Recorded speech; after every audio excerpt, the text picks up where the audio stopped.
¡Ábreme! No puedo. Faris, por favor, no ábreme. No puedo hacerlo. Tenemos que mantener la infección controlada. ¡Ábreme, por favor! I found Prometheus very interesting in terms of the philosophical center of it and the questions that were raised there about creation and where we come from. I thought that was an interesting reboot to the series, and to ask these questions about, you know, like Ridley says himself, nobody asked the question in the following Aliens, you know, who is the pilot in the ship in that original Alien? You know, what is the cargo? Where did this creature come from? And where was that pilot heading or coming from himself? So I think it was a good way to restart the franchise.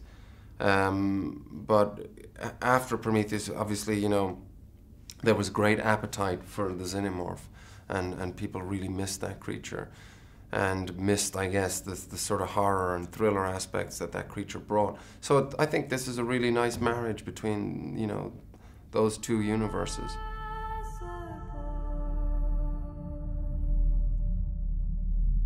A very strange, enchanted boy. They said he wandered very far, very far. Just his exceptional knowledge and experience in the business. You know, if you think about a chef who's a master, I would say the same thing about him as a director. He's a master director, master filmmaker. There's very few out there like him. It's so it becomes a great privilege to work with him, and you can see that not just from the actor's perspective, but from the prop department to the makeup department to the camera department. I mean, really across the board. And what the best thing about it is, on top of all of that, is that it's fun and easy. Working on his set, there's a relaxed atmosphere there, but everybody is on, you know, the top of their game, because they know that it's a special experience to be working with him. But we laugh a lot, and we have a good time. And that's, the more I've sort of done this and been in the industry, I realize how important that is. Spend so much time working, you gotta enjoy what you do.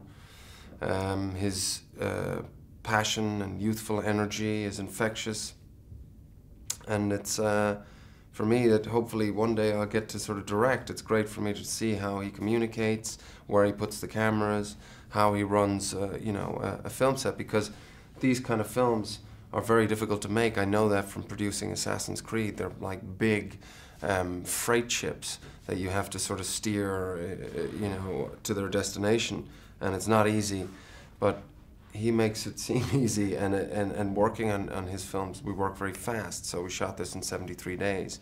It wouldn't be unusual for this film to be a 100-day shoot. That's because he shoots with 4 cameras and he moves very fast, and so in a way it feels like being on an independent film.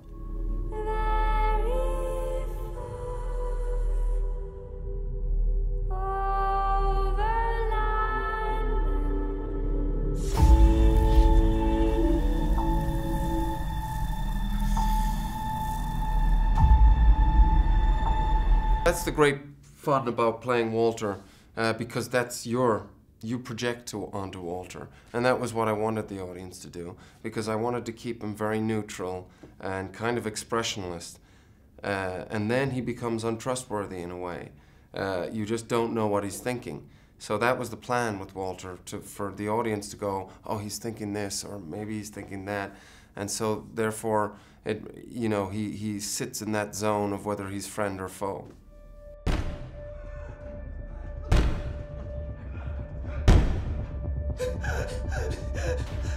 They're already doing it with Mars. I mean, we're seeing that, you know, there's glaciers underneath the surface of Mars, and you know, Elon Musk is very aggressively looking at that concept of a colony, you know, sending, you know, colony out there. So I think, you know, it's happening.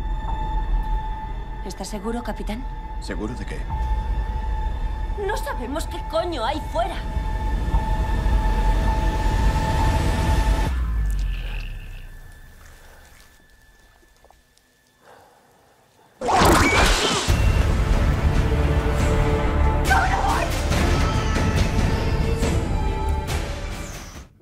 don't know how much metal components are, you know, are in David. Let's say there's not. So yeah, I would say he's got a chance. I think, you know, David's kind of one of those ultimate survivors. I think anybody who has their head ripped off their body and sort of comes back in the next film can be described as a survivor, yeah.